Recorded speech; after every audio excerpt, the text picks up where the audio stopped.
So we're going to do a quick review here of the rules for debiting and crediting using T accounts.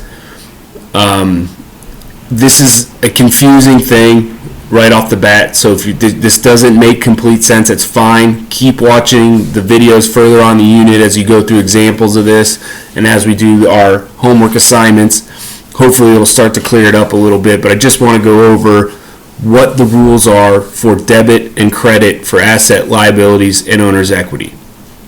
When you're using T accounts, debits are always on the left side, credits are always on the right side.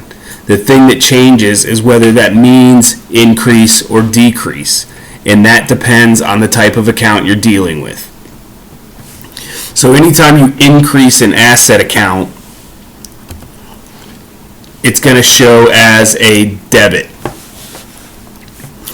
So anytime cash and bank goes up, anytime your office equipment goes up, anytime your delivery equipment, any kind of asset that increases will be documented on the left side of the T account for that account.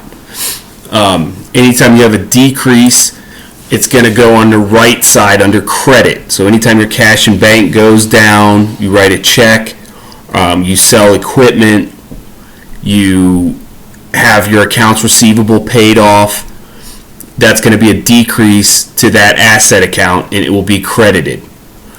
Now at the end of the period, you'll take all of the debits that have been documented, add those up, then from that you'll subtract all of the credits for that period, and you'll have a leftover number. That will always be documented as a debit. Assets should always end the accounting period with a zero or a debit balance. That's why we say the normal balance is a debit. Looking at liabilities, they're opposite. Liabilities will always be increased with a credit. So anytime you buy something on account, buy something on credit that's going to increase your accounts payable, that will be a credit in your T account. Anytime you pay off an accounts payable, you reduce the amount that you owe, it's going to be a debit. The normal balance here is going to be on the credit side. The normal balance for a liability at the end of the period should always be on the credit side.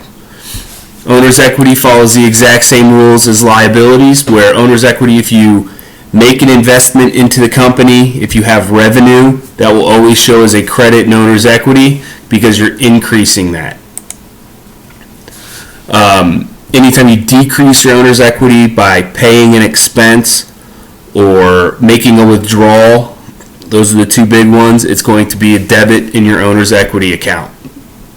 Again, the normal balance should be on the credit side. Notice the normal balance. The balance for your accounts should always be on the increase side. That will always happen unless you made a mistake. So if at the end of the period you're counting all your balances and one of them shows up as a negative balance, you know you've probably done something wrong, and that's a good reason to go back and check your work, check the transactions that you've analyzed. So I know, like I said, I know this is probably confusing right now because it's brand new. Go through the other videos and kind of see some examples, and hopefully it'll start to make a little bit more sense.